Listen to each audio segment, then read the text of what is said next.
What's up, everybody? Welcome to Fuck Your Feelings, the greatest podcast to ever exist. I guess everybody say the same shit about their podcast. Everybody. I never said that. I want to say it now. Everybody be like, the number one podcast. Like, is it really the number one podcast? How many people are actually listening to your shit? Man, we got a fire episode, man. We got Francisco Ramos. I said that correctly, didn't I? Yeah, that was pretty good. Ramos. Really, really good, man. How are you, man? I'm good, man. Thank you for coming. Thank you. I didn't know this is the best podcast ever, but now I'm. I would have got dressed up. It's the one. It's the greatest to ever exist. It's the world famous, restaurants of. Tacos. We're growing. We're growing. Yeah, no. Slowly but surely. Yeah. Thanks for having me. Thanks for being here, Mike. How you pronounce your last name? Eshaq. Eshaq. Mike Eshaq. Yeah. And Lionell Dalton. What up? What's going on, man? What? And Francisco, you from Colombia? Venezuela. Man, you just offended. No, that's actually a pretty good guess. It's right next to it. Yes. And also, I do have family from Colombia, so I am part Colombian. Damn. There you go. You look. He would have ran dope in the 80s. Yeah. For sure, bro. If he was in Miami, he would have ran dope. Yeah. Exactly. And where you from, Mike? He might have been too handsome for that, bro. They might have. I don't know. No, I got him. You would have fucked. He would have fucked. I mean, all I wouldn't be doing the dirty work. I'd be just be calm. Be like Sosa from Narcos? Scarface. Oh, Scarface. Yeah, You know, yeah. the one in Bolivia. Yeah. Making the calls. Yeah. I'm not getting dirty. That's hilarious. White shirt. You know the butt naked chicks that had their titties out that's packing the dope? Yeah. That's who he fucking. Yeah. Ooh. No, you're not supposed to I fuck don't those do it. girls. I You don't do can't. that. Oh, you can't have sex? No, with because you them? don't want your DNA on them. Yeah. Also, I don't mix business with pleasure. Oh, there you have it. You gotta Mike tap. You gotta does. dab. You gotta dab. Yeah, bro. I'm fucking high right now, so this is great. Mike took shrooms before he. A little bit. A little bit. Just a small amount. Microdosing. Microdose. Microdosing, yeah. Where do you get your shrooms from? There's somebody at the store. Gotcha. I mean, what? That is very narco. That's somebody at the store. I don't want to say who it is. You know what I mean? And when you say the store, But you are. isn't that legal anyways? Like, No, it's not. I don't The Shrooms? Yeah, shrooms it is. is not. think. No, I don't think shrooms are everywhere. Shrooms are not legal anywhere. I think Oregon. Yeah. I think they legalized it there. I think also I think Oakland, California legalized all drugs, so you can do whatever there. But no, you can't. So, but I do get my weed from the same guy. Let me tell you something, Lionel. You better not do no goddamn shrooms in Oakland because they go arrest your black ass. Going to jail, huh? Yeah, you go to I jail. don't do shrooms. They would change the law right away. Mike, where you from originally? Oh, what's your ethnicity first of all, and then where you from? My family is from Yemen. Yemen. Yeah, which is like the first Arab nation ever. So all Arabs in the Middle East started in Yemen, kind of like how all people started in Africa. Yeah. And then we started spreading. Yeah. Well, the first spread off of Africa was Yemen. Wow. Yeah. I didn't know that. Damn. Number 2. Not fucking with you. No, I'm talking shit. Number 2 in the world. No, that's fire, bro. Lionel. What's up? For Philly. Philadelphia, born and raised, man. Man, I like Philadelphia. I like the culture of Philadelphia. You know, I like the women. The women from Philadelphia got swag. Yeah, I think They're grizzled. yeah, they come out. They real swag out there. What does grizzle mean? Yeah, I don't know what that means. You know what grizzled means? Nah. Kind of like like the look of a man that's been through it. That, You know? that even made it worse. Maybe you That's what should I mean. explain that. I was trying to make it worse. I've been there. I was just there. Yo, Philly chicks is bad, nigga. We ain't gonna do that. Philly chicks is beautiful, man. Listen, they're beautiful, But- but just like Detroit women, they're going through the ringer, so they got this look on their face. You know? Wait, is this how you tender? Like, Philly chicks is bad. They hold you down. Philly chicks do hold you down. Yeah, Philly- yeah, we ain't gonna do that. But the name of the podcast is called Fuck Your Feelings. Fuck your feelings, bro. Yeah. Damn. Philly chicks is beautiful. I'm just saying because I got 4 baby moms. They all from Philly. You got 4 baby moms? 4 baby moms. They all from Philly. They all hold me down. They all beautiful. Oh, I see. So it's like, you know, it's like ain't nothing like a Philly chick, dog. I'm just being honest. It's different. If I had 4 wives from Detroit and then people said, "Hey, the women in Detroit are grizzled," I'd get mad too, bro. I get it. I Now. ain't Yeah. mad. I just feel good. Man. I get just it. gotta, Wow. you know. Damn. Four. Let's unpack this because I didn't notice that Yeah. you had 4 kids. 4, man. Yeah. They so it's live just 4 separate kids. 4 right? separate women. Yeah, they ain't twins. Yeah. Oh, I thought you said you had 4 different baby mamas. No, do. I do. Yeah, I that's got what I 4 was baby moms, and I'm telling you how beautiful they are. Yes, Okay. So anytime somebody says I'm a Philly, I'm like, yo, nah, nigga, Philly. Well, y'all don't play. Philly people don't play. Yeah. In Chicago, people don't play. Oh, for It's sure. like Philly, Chicago, and kind of New York. They don't play about their city. Yeah. Man, fuck St. Pete. No, I'm joking. Fuck my city. You said you got some nice beaches down there, though. We got nice beaches, man. You said the water's warm, though. Damn, I ain't getting no water. Okay. The water's warm, and yeah, man. Because I still got a crib. I still got a crib in St. Pete, so I'll be back and forth. Where's St. Pete? It's right next to Tampa. It's on the coast of Florida, like the central coast of Florida. That's beautiful, bro. It is, but it wasn't. We had our hoods growing up, but it's just getting more and more gentrified. So it ain't. But they're beautiful hoods. Until you get shot. The thing with Detroit, man, is like it's hood, and then on top of it, it looks like Baghdad. So it's like worse. At least you're in the hood here in LA, and there's palm trees. But Middle Eastern women are beautiful. Yeah, bro. They're grizzled too. They can be grizzled. Oh, okay. Hairy? Are they hairy? Oh yeah, bro. Okay. Unibrows. Yeah, I mean, back hair. And Latino women. I mean, come on. Oh yeah, they beautiful. I mean, I don't know if it's any. It's almost Latino women and Middle Eastern women when it comes to like pound for pound beauty. Oh, you think so? And black women. Hey. Yeah. I'm into a black woman. Ain't nothing better than that. You get a text or something? I felt her spirit. Yeah, I felt my wife was like, nigga. You better say something. Tighten up. Tighten up. Yeah, man, I remember growing up, like when it came to like Arab chicks, I didn't like Arab chicks growing up, man, because growing up in Detroit, the Arab chicks were like strict. They couldn't, like, if you were trying to fuck an Arab girl, you'd have to worry about her brother might be jumping out the bushes to beat your ass, right? Yeah. So then at a very young age, I was all about white girls, because white girls were like, they'll suck your dick and then meet my dad right after. Right. You know what I mean? Whereas like, but that's then, a good arrangement, I guess. You know what I'm talking about? But then when I get older, I look at Arab women now and I'm just like, yo, what the fuck was I not doing fucking with Arab girls? But it's probably worth getting your ass kicked, man, because there's some beautiful women, man, especially Latino women. Just you know what I realized? White women are bold though, like just bold when it comes to their approach. Like when I've done shows on the road, like the white women that come up to me after the show are always the most bold. Yeah, they'll grab your ass, they'll try to kiss you. Oh yeah. Well, that's the thing. I remember when I first back in DC. I grew up in DC, Maryland. Mm-hmm. That's where I grew up, and like we used to go party. And I had a friend who moved recently from Venezuela, and like Venezuela, very conservative. You know, like you gotta like can't do. And like so, we went to a club, and like, and we were dancing with some girls, and like the white girls were just like grinding into me. And I remember we were dancing. He just looked at me. He's like he was like the first time in Disney World. He's like, what is this? I'm not doing anything. And he couldn't believe it. It's like, because it's like they're very, like you said, they're very bold. I mean, like we were like, wow, you don't have to, because you had to like really talk to them to try to do something. What do you think it is that makes white women that bold and entitlement? Is it entitlement? I think they are brought up. And first of all, I want to say shout out to my white support. I actually have a lot of white women supporters because I love white women because of MacGyver. So I got nothing but love and respect for them. However, I do also feel like white women are raised that they are the creme de la creme of like women.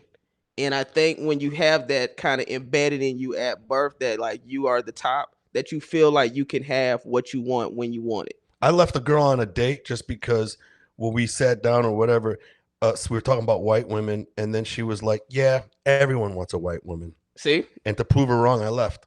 Woo! I didn't like her that much anyway. So I was just like, it was one of those things where this date may go, I might try to hook up with her. But then when she said that, I'm like, man, your calves are too fucking big. I'm out of here. Hey, was she grizzled?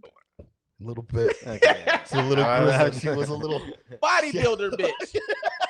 She had that little wrinkle in her, yeah, eyebrow. I don't like a woman that's too confident. No, that's like too that think they're the shit. Because it's like I'm all about like, what are you bringing to the table?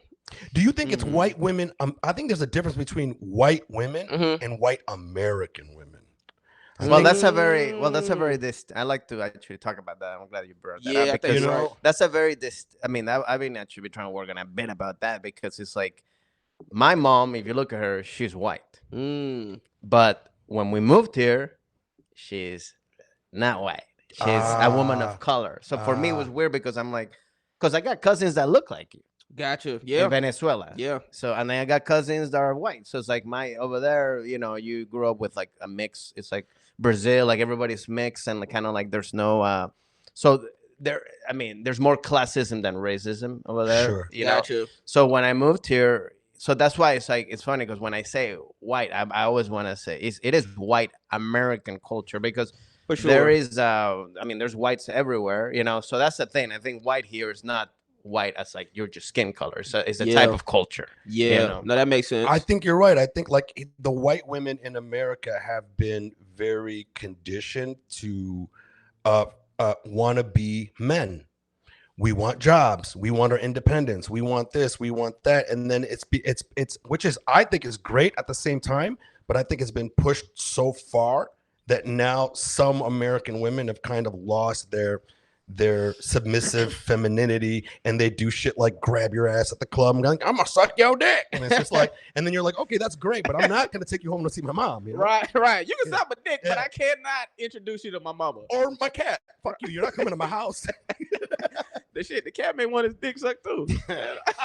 Don't be greedy. Lionel, what you doing over there? I'm just listening, man. I'm like, I'm just listening, man. I felt like he was waiting for the bus. I really don't know. I'm just listening, dog. You know what I mean? I'm just trying to figure out, which way y'all going. That's all. Oh man, hop in there. I love white women. So are any of your baby mamas? No. Actually, I've never really been with a, like a white woman. I've been with a white woman that was. She spent her whole life being black. So she got box braids. Eminem. Yeah. Eminem white. Right. Eminem white. Right. So I've never really been with a, but she said niggas amongst her close friends. Yeah. You funny as shit. But I will say when I do shows, I will say like when I do show, like when I did a show last Sunday, white women do come up to me and really like congratulate me first. It's like they just come out of nowhere and be like I'm like, oh shit, okay. Yeah, I be thinking that, man, because I heard someone was telling me recently, like when it comes to dating apps, they said Japanese women and black men are the most sought after on these apps, and it's usually black women and Asian men who are the least sought after. And I was like, I wonder. Now the Asian men, I already know what the issue is. Yeah, I mean, well, you don't know, but you're the stereotype. Yeah, it's the stereotype that I've seen in several movies. I'm still old school, man. I don't do dating apps. I never dated no one on app. Well, you don't need to. You around here fucking. You got four fucking women. Wrap it up. No, that was back in Philly though, man.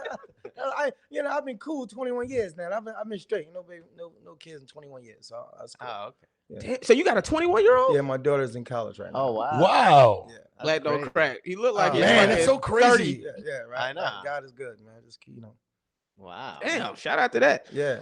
What I mean, but black women, I'm trying to figure out if it's like a what it is.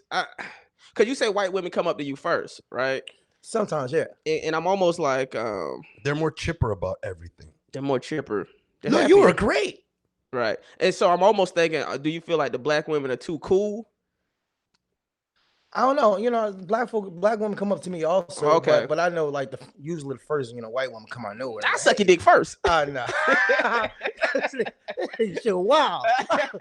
I should have watched the episode before I came on, nigga. I should have been prepared. I know this is gonna be crazy. We post clips. I mean, the clips are posted every day. I mean, you never know what I might say. Hey, this is actually something I wanted to talk to y'all about culturally, right? Like, how difficult was it? Like, is comedy how prevalent is it in your culture, like comedy? And like when y'all decided that y'all wanted to do comedy, like were people in y'all family like supportive, or they was like, what the fuck is this? What is this comedy? Like, what are y'all thinking about doing? Yeah. Well, for me, I mean, it wasn't. I think growing up, in Venezuela when I grew up, because I moved to the U.S. when I was 12. But growing up, yeah, I mean, comedy is just making fun of people. That's like a very social thing. Like you make fun of everybody, right? So it's like I grew up with that of like joking, always like riffing. So, but I never thought that was like a thing that I could do as a profession, And when we moved here, I majored in finance and international business. So I did all that stuff. And then when I realized I didn't like it, that's when I started going like, okay, what do I like? And I was like making people laugh. So actually, so when I did tell my parents that I was going to move to LA to pursue this, they, I believe in signs, you know, like life gives you signs for you to, you know, like to fulfill your destiny. And I remember I told them and they just went like, okay. Which as my parents, that's like the white American parents going like, go get it, Skyler. Yes, believe in your dreams. Because I thought they were gonna go like, what the hell? Are you crazy? You crazy? How you get it? You know, but they were like, okay, you know. And to me, that was like, oh great, that's a good sign that I should do this. Right, they've been supportive. So yeah, and they started, you know, because I feel like, especially my parents grew up. I think it's also that. Even that old school, like 70s, 60s, 70s of like their goals was to be in college. That was the thing, to have like go in college and then have a steady job that you get a pension, you know, that was back in the day. But so for them, obviously, like the whole entertainment thing, since I didn't grow up in an entertainment family, it's very, you know, it's like also drugs and weird and sex, and then it's not safe and it's not like, you know, so it's like people didn't, so for them, it wasn't like they didn't know. So for them, it's not somebody that like they're gonna push you to do that thing. So like I think now they slowly, in the beginning, my dad was not like, he was always like, come when you come back and do all this, and I would be like, no, I'm doing this. I'm not doing it, you know. So I had to like, you know, argue with him. But now, you know, my dad passed away, so he never got to see, you know. But my mom now, she's very like supportive. You know, she's like sends me like now like emails, like just like random emails of like Sofia Vergara's net worth. Right. That's but great. like no subject line. So I'm like, what is it? Right. And she's like, no, just so you know. It's like, yeah, I wanna. This is what you could be. Yeah, I was like, I want to you. make that money, but like, it's like, I'm just leaving you there, you know. Right. So like, I think that's great that your mom's doing that. yeah, no. So I mean, I think that's awesome. And what about you? Yeah. With your people? That's typically how brown parents are, man, or any ethnic parents. They're just like, okay, sure. And then once you become kind of successful, they're like, look what my son is doing. You know what I mean? He's doing great and shit.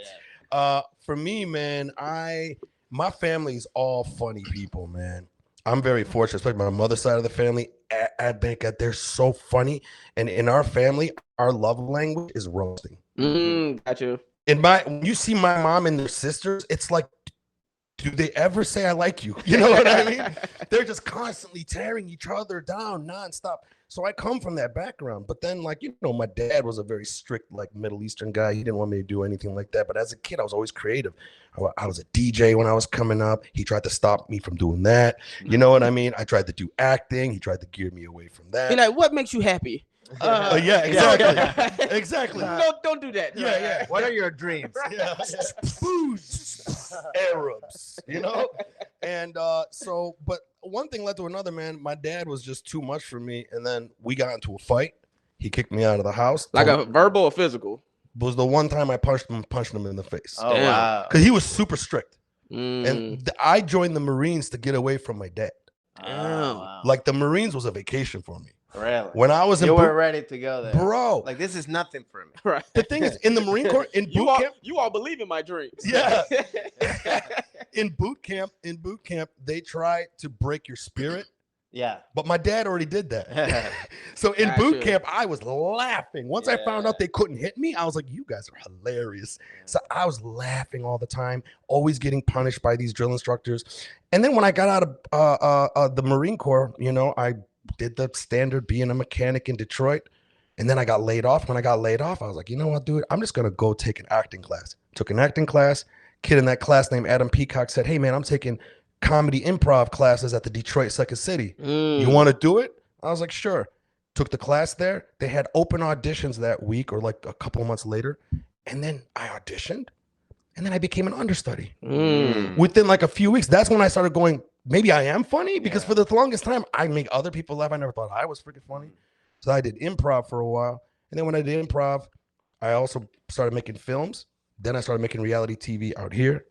And then long story short, I just like one day went to an open mic and I was like, yo, this is what I should have been doing. I thought it would be funny if like you would have been like, so I came here reality TV and, you know, long story short, I'm doing porn. Gay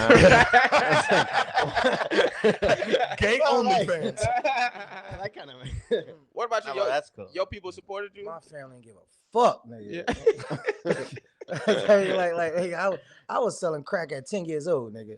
You was selling crack at 10? My best customer was my aunt, nigga. When I tell Whoa. Oh, that's good. You kept it in the family. I kept it in the family. That's good. No, but and they say the black dollar don't circulate, but we're here to say it stayed there. It stayed in the community. Right.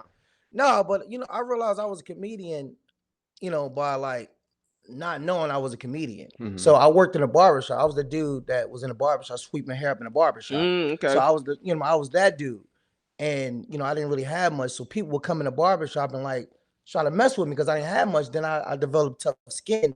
And then I just start killing them. I just start taking off on them. So I was doing stand-up. I want everybody to know he's just literally you started killing with them. with words. Where's my crack money, motherfucker? Right. So it was more like sometimes I'd be like the difference between I would say like Kevin Hart friends and my friends, because I read Kevin Hart book and I remember it was a paragraph in his book and his friends was like, "Oh, Kevin, you funny.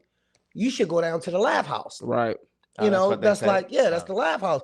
In Philly, that was like one of the top comedy spots. And my friends was like, "Yo, you funny. You should sell this crack, nigga." at the Laugh House. Yeah, at the Laugh House. Nigga. You sell this crack, nigga, 2 for $5. So I didn't know I was a stand-up comedian until I came to LA. And then, I started doing open mics and stuff. Then I met you.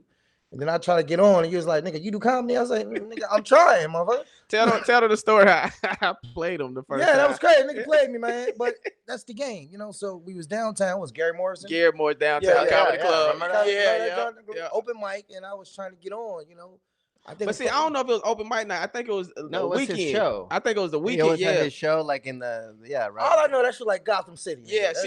So get stabbed, you can get shot. So I think that was probably the miscommunication. I think you thought it was an open mic, and it was a weekend. It was a weekend like an actual show. So you had people booked already. He had people booked. I was just trying to get on. I was trying to debo that shit. Exactly. He was like, "Nigga, you do comedy?" I said, "Nigga, I'm trying." I think so. That's hilarious. So then next thing you know, I just started doing open mic. Then I was like, cool, I just kept going. And I started seeing him perform, and he was killing. I seen him go up at the Laugh Factory, and he was like killing it, man. Yeah, man. So shout out. It all worked out. I played you, now you're here. No, but I remember we was at we was in Leimert Park. Mm-hmm. You performed. I think your set was terrible. That's possible. You had a bad set. And when you came off stage, I think you was trying, and you was like, you looked at kind of like, damn, this shit ain't go right. Mm-hmm. Then I came and like, yo, nigga, keep your head up, man. You stayed true to your craft. That was dope. And the next thing you know, you're like, are you a cool nigga? Right. You need somebody to give you the words of encouragement. Yeah. You take that because L. especially when you but then I was like, nigga, but you did play me, motherfucker. That's funny, bro. No, but it was cool though. Yeah, depending on the night, I can take that L. That's a fact. Well, it's also especially when you have a bad set as a comic. Like, we never tell you that you did bad, but you become like a leper. So nobody wants to look at you. Nobody wants to talk to you. So when you come down stage, you want somebody to be like, it wasn't that bad. Right. No, I don't want that. But nobody says anything. You don't want that? No. If I have a comic, no, I know you have a bad set. If I have a bad set, right, and another comic goes, "You did great," I'm like, I don't like you. Because you want that somebody that they do that. No, I prefer when somebody walks up to me and goes. And just keep it 100 and just looks at you like it, because that tells me that I know I bombed, and then that also tells me that they know I can do better. I like to encourage people, man. I don't know, that's just in me. Like, if I see you do bad, because I know how hard it is when you do bad at something, and you come out, you feel defeated. Nobody want to talk to you. Nobody want, especially if you got to go up next. Like, nigga, don't touch me. I ain't shaking your hand. It. So I want to just, man. I be trying. I think we be trying to prevent people from killing themselves. Yeah, that shit is because when somebody have a bad set, you like somebody need to say something. If I know the person. Yeah, that's the thing. If you know the person, you'll be like, but I mean, if I know the person, I'm gonna joke with them. But then be like, hey, no, it wasn't that bad. But if I don't know the person, I'm not gonna say. I'm not gonna say anything because I don't know how they're gonna take it. You ever have a bad set? You like, nigga, where is this light at? Yeah. I don't know. The sweats. Right. The best advice one of the best pieces of advice I've ever I can't talk. One of the best pieces of advice I ever received was from J. Anthony Brown. He had a comedy club called the J Spot. Shout out J. Anthony Brown. And he used to let me do the warm up. So so I used to warm up and then bring him up. So I went up before the host. Anybody watching that don't know, right? I went up before the host. Yeah. I used to bomb my ass off every night. I had just got to LA, just really started doing stand up. It's an older black crowd. That's my toughest crowd. It's for real. That was a tough crowd for me. An old black crowd, not a youthful black crowd I could kill. Why is that? They just looking at me like, boy, what you talking about? Like you don't know. They done seen it all before. Yeah, they're like, you don't know shit. Because you be talking like I'm 22 at the time. Like, man, you know the thing about these bitches. They're 50 years old. Like, what you know about bitches? And why are you saying bitch? Yeah. You know, that's how they, That's funny. So J. Anthony Brown, I bombed for another night. And J. Anthony Brown said, hey man, sometimes you just got to know when to tap out. Sometimes you just got, so what I'm saying is sometimes, even if you don't get the light, sometimes you just got to be like, you know what, everybody, tonight's not the night. That's true. Get your ass off stage. And that's another thing too. Like, unless you're getting paid and you have to do the time, get the fuck out. Like, what do you? Really? Oh, you you think, you're like, straight up. you know, like you think that's better? Of course. Straight up. So I mean, if you got 10 minutes, 6 minutes into it, and it's he's not crickets, be feeling like, it, man, get fuck out. this room and just No, leave. well, don't say that. Yeah, you don't got to say fuck this room. You haven't seen my stand-up, bro. Oh, well, to me, I mean, I do remember seeing one time one guy that was bombing, and it was like the 5 stages of bombing. Because there's 5 stages of bombing. What are they? Please tell us. Right? The 5 stages. The first one is this one. Fuck you guys. You guys are not laughing. Fuck you. You know, and then I don't do that. I'm just joking. but that's the first one. When you get mad at the audience, then obviously that doesn't work, and then you start feeling bad. They start apologizing. Hey guys, no, I'm sorry. You know, that's another bombing. That's another bomb. That's true. And then I'm sorry for that joke. Yeah.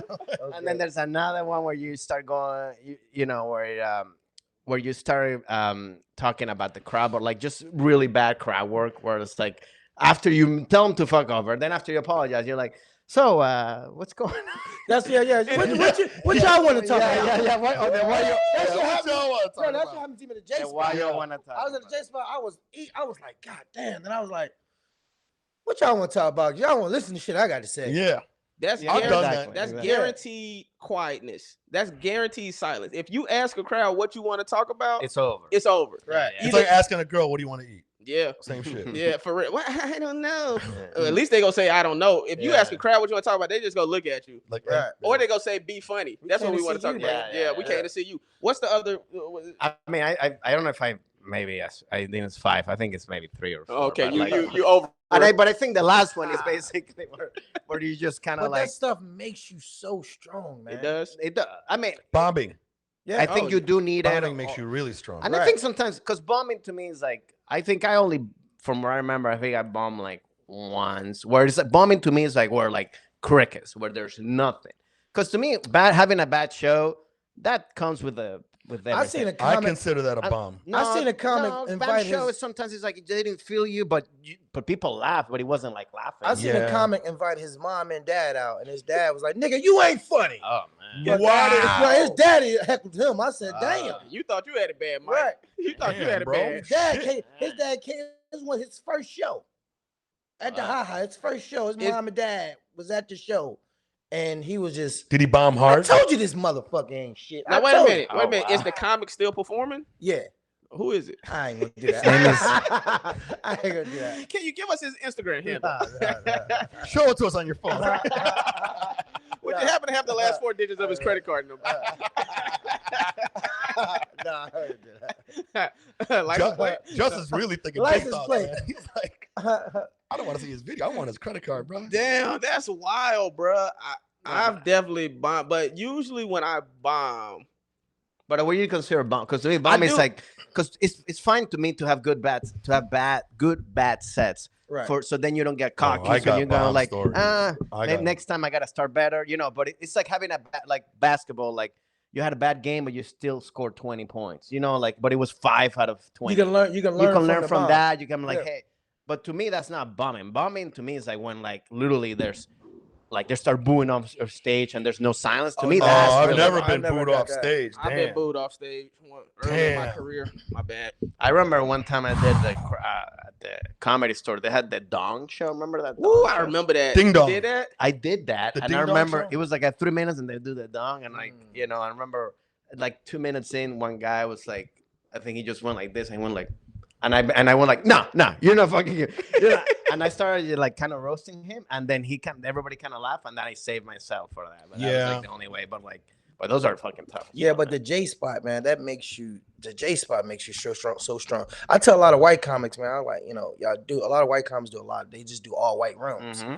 I'm like, yo, if you really want to be great, like go do some black rooms, man. Yeah, and vice versa. I tell black comics, I say, yo.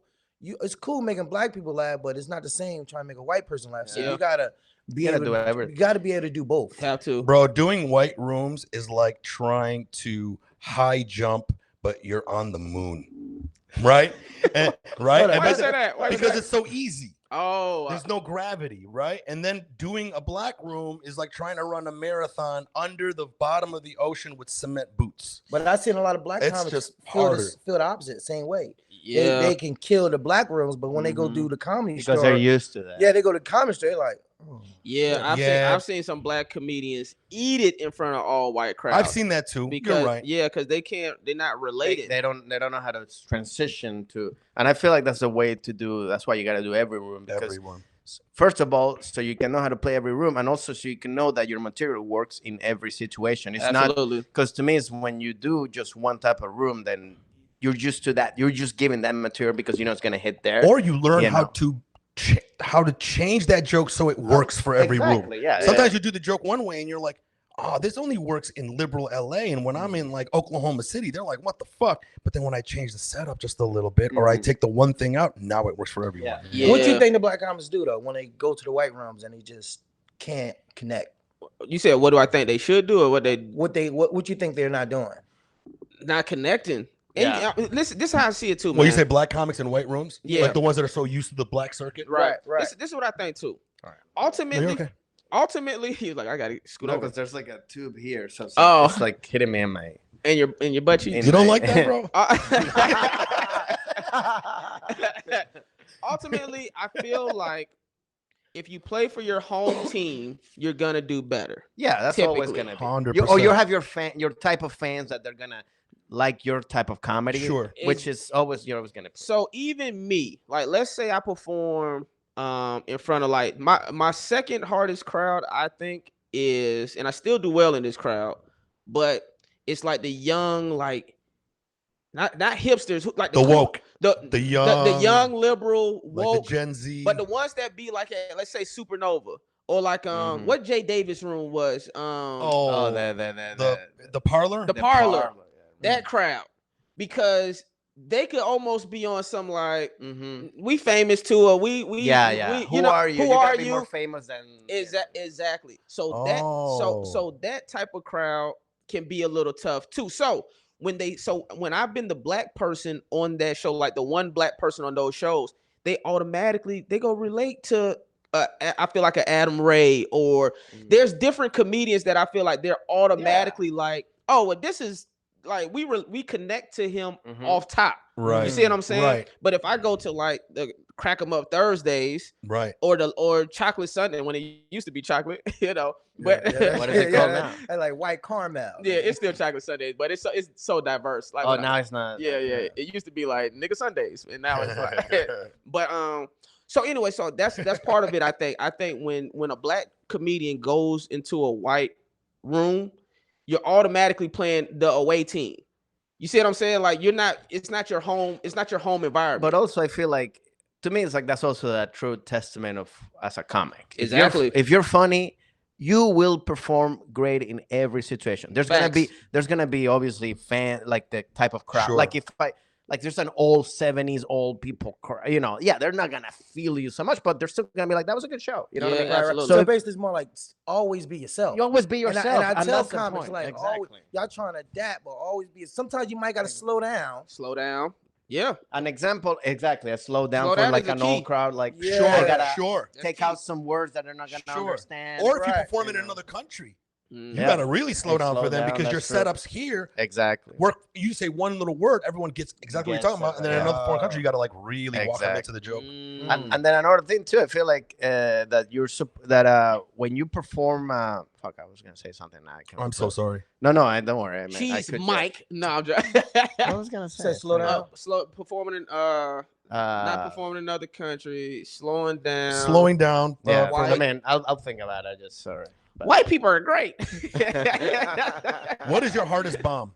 My hardest bomb. And what was that like? And what did you learn from it? Well, yeah, that was the only time I got booed. That was my hardest bomb. That was your hardest bomb? Yeah, that's when I performed at a college. I had only did stand up maybe like 4 or 5 times, and my homeboy asked me to open up for him at this black college, and my first joke tanked, and I did the countdown in my head to the boos. Like I literally said, hold on. What's the countdown? How you know it was a countdown? Because I'm a comedy nerd, and I've watched so much comedy that I knew that joke was so. Here it comes. That's exactly correct. I'm not bored. I said the joke. It was flat, and in my head I said 3, 2, 1.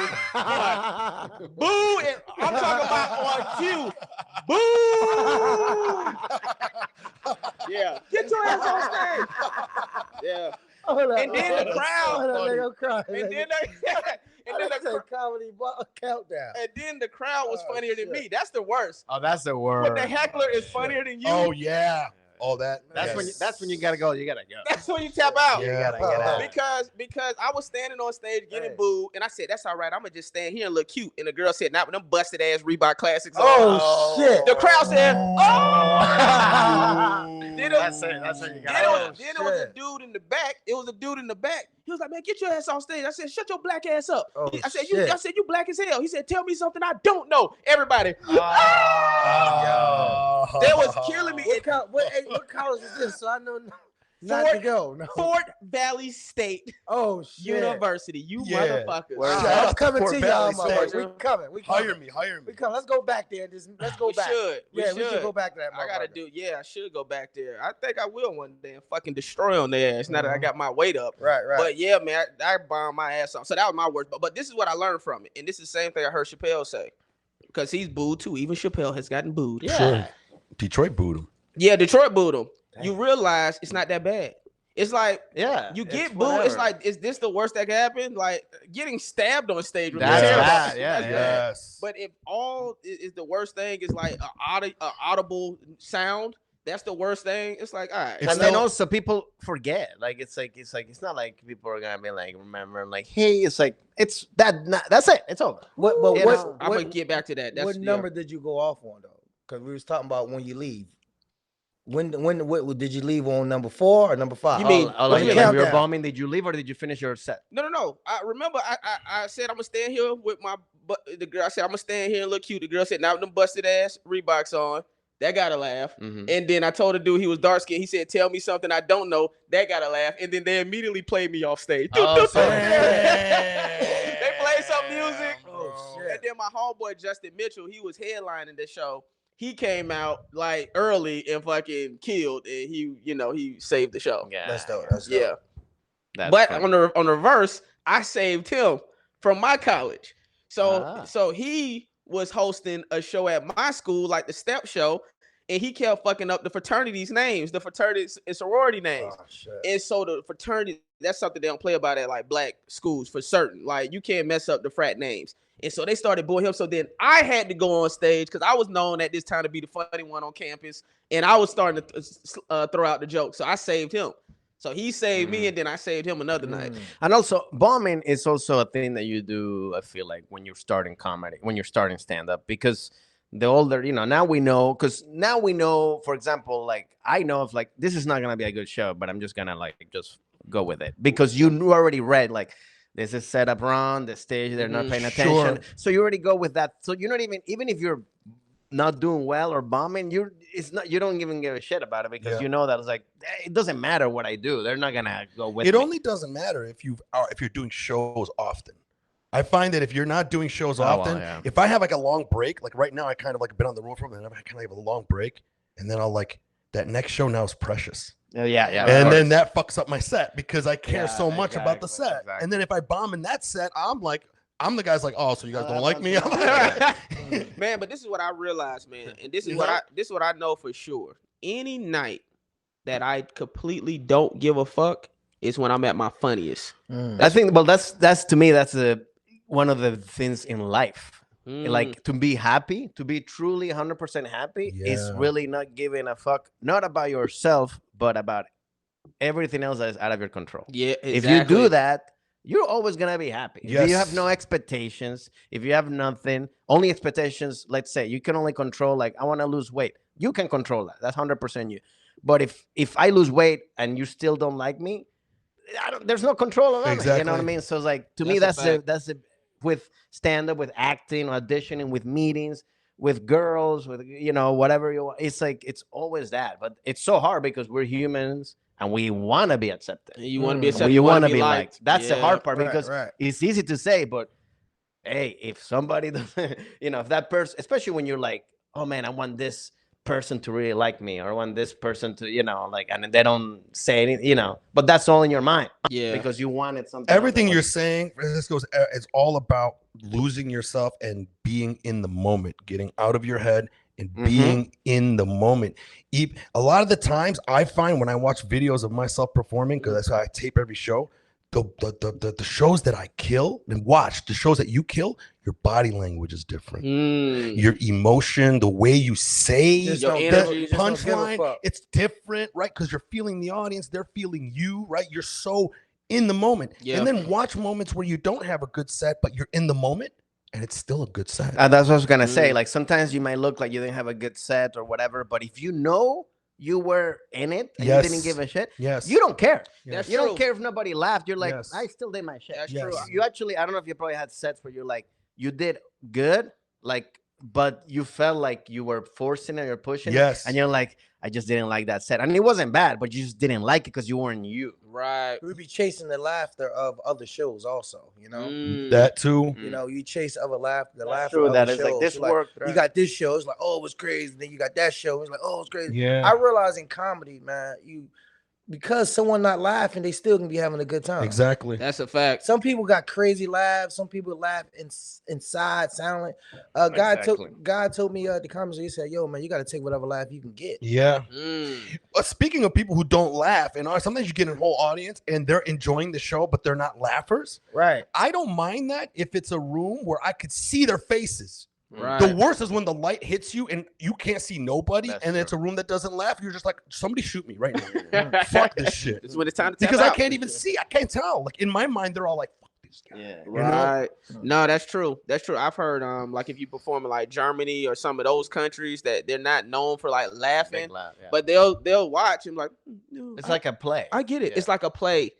That's how I watch a lot of people's specials nowadays. I do. I mean, I watch comedy. Yeah, I mean, if I'm in the club, if I'm watching you, I'm not gonna go like, but I'm gonna be like, oh, that was funny. That was funny, right? And then I'm gonna tell you, hey man, that was a funny bit. But I'm not gonna, because we in it. We in it. We're not an audience. But sometimes I don't know about you, but I sometimes that part of my stand-up brain is off and I can actually enjoy you guys performing and then really laughing my ass off in that moment. And I love when that happens because it doesn't happen as often, because majority of the time it's like, I see how the sauce is made and I like how you made it. You know what I mean? Yeah.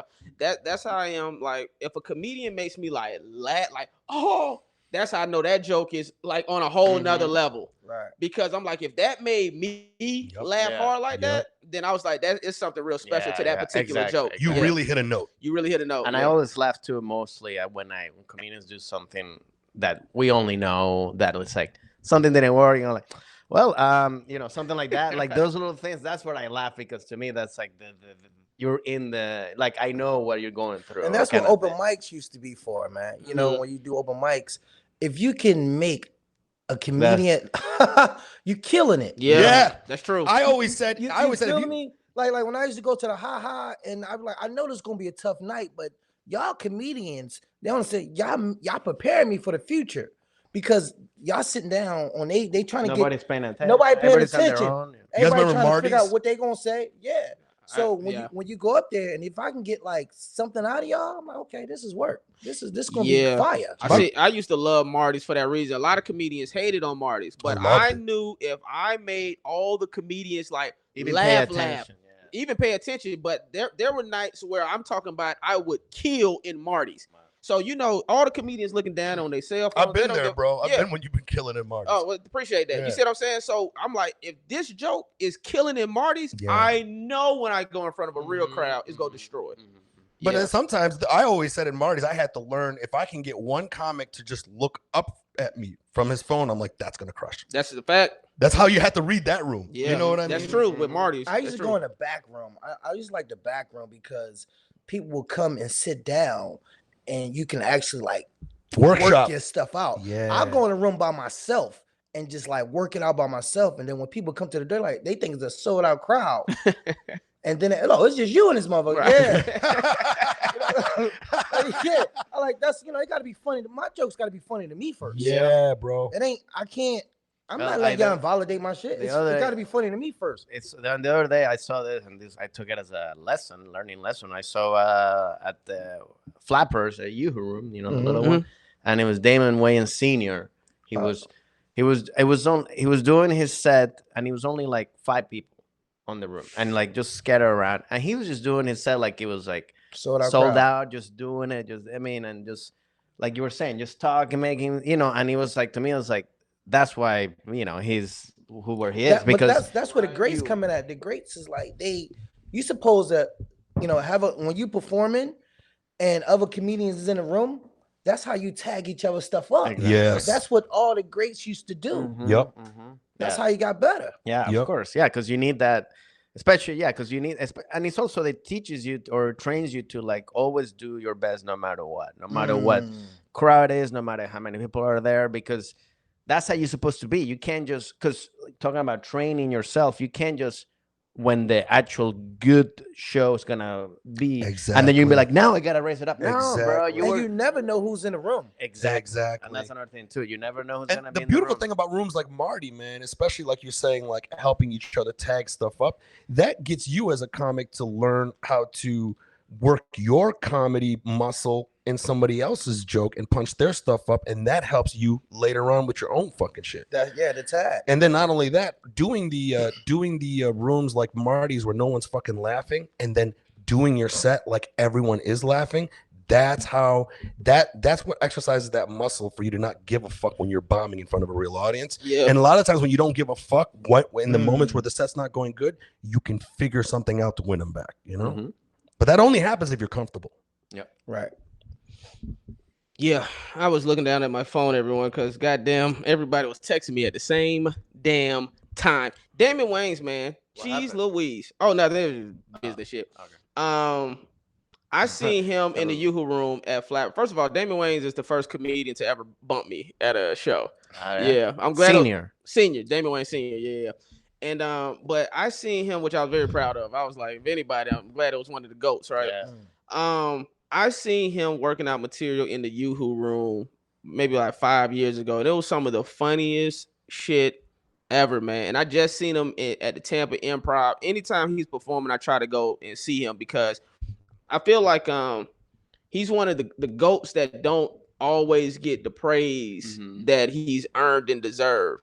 Like his early comedy specials are fucking classics to me. He got not only In Living Color, but My Wife and Kids, his movies. Like, man, I'm a huge fan of Damon Wayans, man. So I just found out that Gerard Carmichael was in the Yoo-Hoo room. Yeah. He did 3 shows. Yeah, I actually was on there on Sunday, and I stopped by a little bit.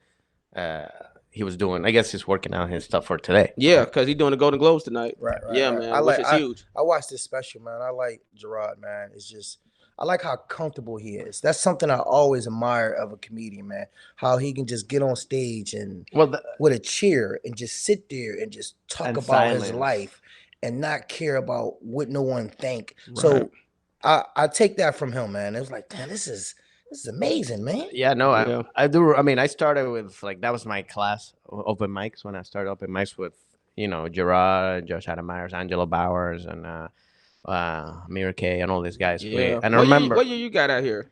2006. Yeah, I got out here 2007. Yeah. So like I remember when we started going on, like one of the things that I do remember from Gerard was that yes, he was so comfortable early on, just like, while we were trying to like do our things, he was just like, nah, I mean, I remember one time we did a stand up for diversity thing a while back, and I think I remember he went up and he just like made fun of the room. And we were like, what? Can you do that? Because and that shows you where like he's just very self-aware, very like relaxed with himself, and that's huge because that especially the industry loves that. Yeah, they do. I mean, they love somebody that's like, well, he doesn't care. Yeah, that's true. But that's very something true. that comedians fear. Talk about that, the silence. Some comics think that, because the audience is quiet, you're bombing. Yeah, no, they actually listen. They waiting for that punchline, or they waiting for, and that's just to sit in silence and come up with those jokes, man. Yeah, that shit's amazing. Silence is golden. You actually use it. Especially if you use it. Like you're talking about it happening to you and then irking you out.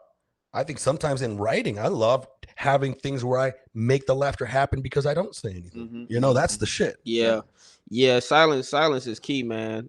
Comedians be like, I used to see comedians. I feel like that's almost like an old school way of doing comedy, almost.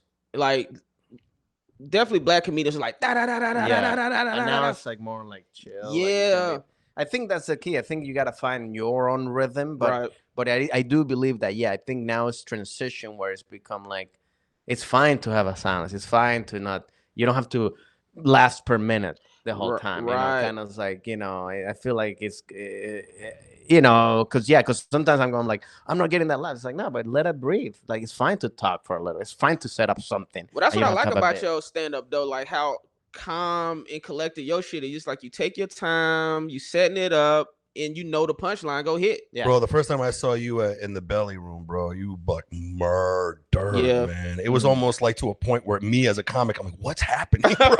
It was coming at me so fast, bro. So yeah, I'm right there. Yeah. Don't you also think that like having those moments of silence, and you probably have to do it in your, like, you can't have peak laughter all the freaking time. Exactly. Because if you do, it's kind of like you have to have a moment of valley so that next peak feels like a peak. But it also depends on your audience too. Like when you're doing black rooms, I'm talking about I did some nigga rooms, man. I'm talking about Sugar Shack. No. Like you know what I mean? I've been in some shit, man.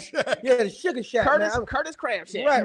That Sugar Shack is real, man. And shit. I'm talking about they smoking weed, drinking Hennessy. They're selling crack. Man, it's pimp. They selling crack in the back. Buy Lionel. They got Taco Tuesdays. All that. But I feel it depends on what set are you doing. If you're doing like a short set, yes, go 10, 15 minutes. Right, but if you're headlining, I do agree with you. You can't do an hour of because stand up, especially when headlining, it's like a movie or like a show, like you were showing MacGyver. Yeah. You can't have, even if it's an action show, you can't have 90 minutes of it's like Jesus, what the fuck? I was like, hey, can you slow down a little bit? And then now the gunfight doesn't matter. But if you think about Tony Roberts, he done it all through the show. And really? It's hilarious. Oh, Tony Roberts is Tony Roberts is like. So he does it all the time? No, but he still has these There has to be. You got to take a break. You got to take a break. The thing with Tony Roberts, he's so energetic that his body language is also laughter. It's even the same thing like fucking. Like you can't have sex and be like all the time. You can, but it ain't gonna last long. No, but that's what I'm saying. Hey, I'm talking about headlining sex. Headliner sex. We're not talking about fucking a girl in the bathroom. Yeah, I'm talking about headliner sex. Okay. Yeah. Hey, you gotta switch it up. Yeah. You gotta take it out for a little bit. Hey, it got too good to you. Gotta take a break and drink some water. Yeah, you do. Eat some pussy a little bit. You gotta eat. Sometimes you gotta eat some pussy. Eat pussy a little bit. Women don't realize. Hey, sometimes they think, he wanted to eat my pussy. No, I was just trying to not come. Exactly. That's all that really was. I was trying to buy myself some time. Exactly. We all do it. Right. He really loves eating my coochie. Like, bitch, no, I don't. But, to make this extend. Except Lionell, he just busts and have children. No, nigga. I got the pills, man. What pills? Nigga, the rhino pill, nigga. Hey, don't do the rhinos, nigga, man. No. I took a rhino pill. That shit was stuck in my throat for a month, nigga. I was like, God damn, man. Your throat had a hard I was coughing up blood and shit. The chick was like, "Are you ready?" I said, "I can't do nothing here, but my neck is hard." Guys, I gave a neck all night, nigga. Guys, can I? What the? What the fuck? Your neck was hard. That shit ain't reached my neck, nigga. That shit was at my neck, nigga. You said that in your stand-up? That shit real, nigga. That's funny though. That's funny. That's a bit for that real. Shit real, man. Your nose got hard. I can't fuck you, but I can eat you too. Right. I hear like, you ready, baby? Nah, baby. This shit. Bro, that rhino shit is dangerous, man. Don't fuck with those rhino pills, man. Just get regular Viagra, people, or Cialis. You can get it really cheap. You can use Good RX. I use an app, Good RX. I'll get like fucking 90 pills for $5. Oh, for real though. And that's real shit. I keep telling my homeboys this. I keep meeting or hearing about a lot of young people that's dying of heart attacks, like prematurely. And a part of me is thinking in the back of my head, a part of me is thinking, because every time I hear someone talk about a rhino pill or a gas station pill that gets you up, they always talking about how much their heart is racing. Well, I don't take it no more, nigga. They got some honey shit now. So I love royal honey. But on some real shit, I feel like a lot of these like premature heart attacks that I'm hearing about is low key because of people taking these dick pills. Well, you know, if you go to the doctor, they have to check your blood pressure before they give it to you. Yeah, of course, because you can have it raises your. If your blood pressure is already too high, the doctor won't give it to you. Of course. Damn. So you might be right, bro. No, I took it once because I was coming back from San Diego, and this girl I'm gonna come, and it was like to her house, and it was like 2 a.m. I was like, okay, I'm tired. So I stopped by 7-Eleven. I got one of those shit. That shit, like, it didn't do anything, but I couldn't go to sleep. So I was like, you didn't get your dick hard? I mean, well, I just couldn't. I was like, plus I couldn't. It was all too much shit. So I was like, what the fuck? I'm like, so I was just like this. I remember I took one and the girl came over and she's like, "Oh, my period is on." I'm like, "God damn, you should have given me a heads up." Shit, nigga, I was hard all night, couldn't do shit. That's it. You still have to fuck her now, bro. What time did she come over? Nigga, what time? Nigga, she came over at 11, nigga. So I took that bitch at 8. So your shit was like I was ready. Nigga, she said, "Oh, we can't do nothing." And I was like, "God damn!" But you know what's the worst? I couldn't tell her though. I was like, "All right, man, you should have told me." What if her mouth wasn't on her period? See, women gotta cut the shit. Women gotta cut the shit. That's why I like white girls, man. Women got for real though, because women gotta cut the shit because her mouth wasn't on her period, and she could have at least did that. You know what I'm saying? And she chose not to. I ain't sucking your dick. That's what she said. Did you ask her to suck your? Nah, man. I was like, fuck it. You a gentleman. I tried. I don't know. know. Like, fuck it, man. I'm getting my dick sucked. Yeah, you gotta. At that moment, she got to be like, you gotta be like, listen, man, my dick's been up since 8 a.m. No, we was arguing. She's like, I ain't tell you to take that shit.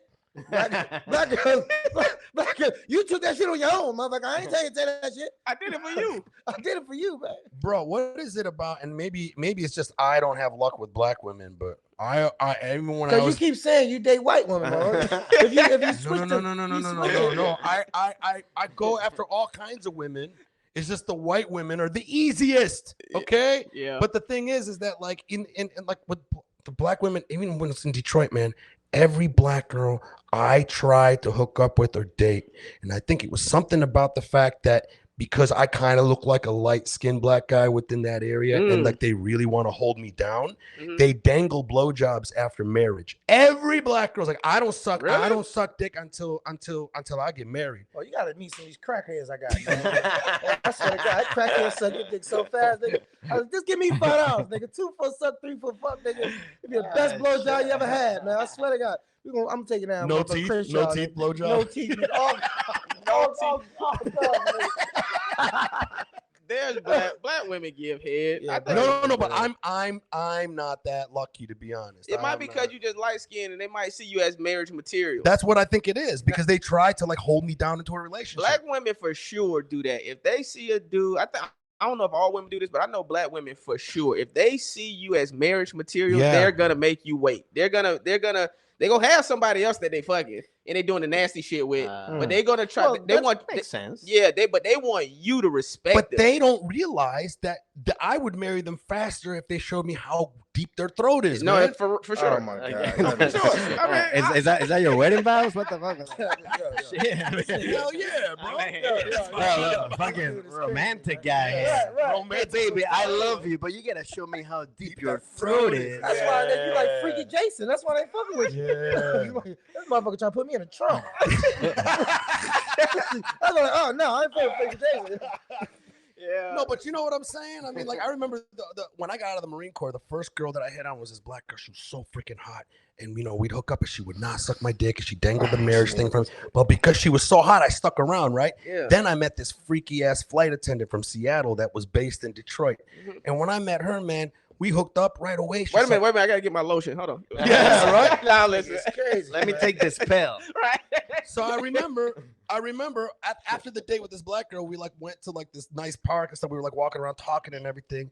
And then I was trying to convince her to suck my dick. And she has pushing and pushing. I ain't doing it. Then all of a sudden my cell phone rings. It's the girl from Seattle. She picks up the phone and then I was like, hey, I'm like, hey, what's going on? And she's like, hey, what are you doing right now? I go, I'm just hanging out. She's like, come over. I want to suck your dick. Did you go? I left that black girl right away, bro. You know what's so crazy? Right away. But to me, I have never had any luck when it comes to black women like that. You know what is also Francisco? No, because my thing is also like, because you were saying like if they see you as marriage material, they don't want to do that. But I feel like that's what guys do as well. I mean, you don't want to marry, I don't know, or me, I guess. I don't want to marry like the whore. Like the one that does everything right away. Yeah. If I see somebody that I like, I'm like, yeah, I'm not gonna. Hopefully, you know, because also I think that's two different things. I don't know. I think. What do you guys think? I don't know. Everybody got quiet. I was like, no. I was like, I agree with you. Don't think, I thought we was all processing. What would you say? Here's the thing. I think it really boils down to, you know, most men are like that. When we want to get a woman, we don't want a woman that has too many freaking numbers. Because the way we look at it is this: any man can cheat on his woman. Any man can cheat on his woman, right? And still be in love with his woman, right? Women will cheat on you, and then maybe just so happens they get this one dick, and now they're in love with that person. So women are a little bit more flighty when it comes to that. So then I think a lot of men, like I'm the same way. I don't mind hooking up with a girl like that. But then when I start thinking about getting her into a relationship, I can't help but go, can you keep your wits about you in this relationship? Or are you going to be one of those girls going to be like, I'm too bored with this one dick. I need more dick now. Right. And when it comes to women, like if you want to open up the relationship, women are more liable to fall in love with that other guy, even if it's an open relationship, than a man. A man could hook up with all kinds of girls and still love that one woman. Hey, that's a good perspective. No, well, I dated it. I was in love with an escort. Hey, I love it. Look, I love an escort. She fucked everybody, nigga, and I loved her, nigga. Like I'm sure you did. She was amazing, man. Where is she now? But listen, Where is she now? Look, I didn't know she was escort though. Did you marry her? No, we ain't getting married. You're there. Hold on. Wait a minute, you didn't know. I didn't know she was escort. Let me tell you how I found out. When she sent you her Zelle. No. Let me tell you how I found out. No, she sent me the Zelle. I found out because we was in bed, and you know how you in bed, you can't find your underwear sometimes. You're like, no, my underwear and shit. I like, baby, can I keep passing my drawers? She said, oh, they right here. And she gave me another nigga drawers. Bitch. Who draws these? But this structure, man. I don't want no damn structure. What the fuck draws these? Structure. This is a long time ago, bro. Structure. What old man you got in this 1998? Yeah, you got a nigga named Jimmy in this bitch, man. What the fuck? She fucking plumbers. Right. So then she just, I'm 2 months, nigga, I'm 2 months in this motherfucker. We 2 months in. I'm like, damn, I'm falling in love with this motherfucker, man. Then she just broke down. She said, baby, you know what? I'm an escort. I'm like, really? And she said, I was like, oh, is that why all these niggas at the car wash been speaking to you? Hey, just I go to the motherfucking car wash, man. Everybody, my friend, pretty lady, my friend. You're so pretty funny, lady, bro. my friend. I'm like, why these niggas keep smiling at me? Cause you done fucked all the car wash niggas. Yeah, fucked everybody, man. And you still stayed with her? She fucked nigga like you, 7-Eleven nigga. I swear to God. My people are not 7-Eleven, bro. That's right. That's right. That's right. We're gas station. We're gas station. Smoke shop. Look at that. Y'all both offended each other. You talked about Philly women. You thought you 7-Eleven. Y'all even now. No, but for real, I was like, I didn't know, nigga. I didn't know. But did you stay with her? But you didn't stay with her. Nigga, I would love her. I couldn't leave. I was stuck. But hold on a second. Nigga, she's wake up in the middle of the night talking about, babe, I gotta go get this money. But did you wife her? She quit me, nigga. That's what I'm saying. That's the whole point I'm saying. She broke up with me. Yeah, because your dick ain't that special. She got all these other fucking. No, it wasn't that. It wasn't a Why dick. she No, my broke dick up with you? No, my dick is special, nigga. This shit good. Oh my god, I pissed him off again. Four times. This thing is called fuck your feelings, bro. And you brought the most sensitive motherfucker. No, What happened? no, I didn't have no motherfucking money, nigga. She got tired of giving this shit for free, motherfucker. Bro, you just keep proving my point. She like, nigga, I can't. It's too much, nigga. But we still friends to this day, though. So you did pay for the pussy. I guess we all pay for pussy one way or another. I don't spend pussy at 10 years old. We do pay for pussy one way or another. You're right. Jeez, You what? You what? I lost my virginity to a crackhead, man. 10 years old? At 10? Yeah, man. Jesus. That's why you're old. telling me to get crackhead blowjobs. It's the best shit ever, man. 10 years old, I was watching the Muppet Babies. Now I ain't gonna lie. 10 years, I was feeling on titties. We 10 had some years? freaks. We had Damn, freaks. 10 years old? We had freaks. I was 10 in years Florida. old, bro. I was I selling. think it's a black thing too. I don't In know. Philly, I was selling drugs at 10, and the guy I was working for, he was 14. Wow. Nigga, my boss was 14. Swear to God, my boss was the first thing that introduced me to some pussy. I swear to God. His boss was 14 and a half. Right. Nigga, if you don't bring me my money, nigga, I'm taking all your Capri Suns. And that's on gang, nigga. Right. No cap. No my cap. God, Hey, bro. and by the way, That life was crazy. Santa is not real, motherfucker. Right. Santa's not- Damn, you lived a wild It life. was wild, Damn, bro. bro. I remember like it was yesterday. I feel like we're sitting like from like yeah, I'm a legendary nigga. to like hit this. No, I didn't know what I didn't know what I know. I didn't know what sex was, bro. You didn't know what? I didn't know what it was. Like we went to the house. He's like, I gotta take the lady some crack. We gave her some crack. The 14-year-old saying this. Yeah. Okay. My balls. Now, did y'all do this on bicycle, walk? No, we walked. We had no Okay, bike. We all walked. So we go to the crib, and Literally go to the crib. yeah. This lady was like in her 30s, nigga. I'm like, damn. So we go to the crib, and all I see him laying down and having like he humping the lady. I'm like, what the fuck is this? And he was like, oh, it's your turn. Wow. I was like, all right. So you know that Was it stinky? Was it stinky vagina? No, she smelled good. She was cool. Oh. Nigga, she smelled Clean good. crackhead. That's what I'm saying, She was man. clean. She was clean back in the 90s. She was a vegan. Right. So next thing you know, he told me to go do it. I was like, all right. So I started doing it, whatever. And next thing you know, I peed in it. I was like, hold up, nigga. Nigga, I peed in the crackhead, man. And she was like, get up. He peed in me. He's like, oh yeah, he do pee in the bed. Wait, what? The Let me tell you something, bro. Let me tell you something. You have children, bro. And I mean this. You ought to go down as one of the greatest comedians to ever live. Nigga. All you have to, I mean this shit. All you have Just to say do is everything just about your life. Just say everything about your life. You don't need jokes. Everything you just said right You here don't need is jokes. so funny, bro. Just organize everything from the beginning to the end. Listen to this Listen, podcast. that's what I was about to say. Listen to I'm not bullshitting, bro. Listen to Yeah. this episode. Don't write down bits. what the fuck you don't write bits. Write down what the fuck you said, bro. Bro. And just repeat the shit that you The said. on the show. structure, that was such a detail. Yeah, you don't have to do anything because it's like, for example, like Such a good I'm detail. like, I mean, most people like I didn't grow up like with you. Most people haven't grown up like you. So like No. even like the people are gonna connect to the fact that it's something like, wow, like this is amazing that somebody did that when they were 10 or something. Yeah. And It's it like, came out of it. Yeah. and Yeah. you're like and you're It like came out, and and you're then you're saying here. it now. Right. And now you and then because now then you can also go like, man, I remember that was crazy because now you can always like now you can It's always, still mind blowing to me, man, because I'd be like, I'm still here. You know, it's like it's that's crazy. what I mean. You know what's really crazy Yeah. about your story is that like you have a very good opportunity to have everyone go, my God, how fucking crazy this freaking guy's life is. but yet he's a loving father. Yeah. You know what I mean? And also, you There's can that, learn like, the misdirection. lessons about what you can even say, like, it's crazy that I'm still here because now I know that, like, that's not crazy. That's like, you shouldn't be, you know, like, you can always come up with that answer. You could even talk about and make how fun of that, too. That makes you a better father, how you always catching your kids when you're one step ahead of them or whatever. Right, you know? right. How old were you when you had your first kid? I was 14. What? Yeah. Yeah, that was 14. I think I knew that. I think Yeah, I yeah, knew that- You that's- said Did you that make it with stand-up. P? No. No, we both was 14, Right. bro. I didn't know. Because that See- is in your see, stand-up, right? Yeah, it's real. So, like, I didn't know that I know that babies came from a woman, but I didn't know actually really how. Sure, you're 14. You know, I'm 14. Wow. So she was like, I'm pregnant. I was like, what that mean? Wow. You see, that's just funny because also you can It's also. real. I didn't know what it mean and shit. Man, it was crazy. And we both was 14. You had to go to the library. So it's like I was paying child support at 17, and Wow. my dad, this nigga still was paying child support for me. Damn. So he like, when you paying your child support? I said, nigga, when you paying your child support? That is hilarious. I need you to pay your child support so I can pay my child I can support. pay my shit till you pay your shit. Right. That shit was real. It was my life was so real. I can't make this shit up, Josh. No, That's that's crazy. You don't need to make anything You know up, what I bro. mean? Your daddy like, be responsible. You like, you be responsible. Yeah, nigga, you be responsible. Right.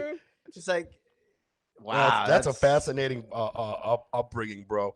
You should have a podcast too, man. Yeah, bro. I'm telling you, if you No, don't- this is inspiring, man. This is dope, man. I like what you got here, man. Hey, This is- man, this is- I- and it smelled good in this motherfucker. I'm like, damn, man, this shit. That's because I farted. Oh no, this motherfuccker wild. sweet fart. You got Sweet the sweet fart. fart. Yeah, bro, you're welcome. We about to wrap it up, man. I mean, this has been incredible. Yeah. This was a fun This is a podcast. fun This was podcast. dope, dog. Hey, man, y'all tell the people your social media, what y'all got going, anything coming up?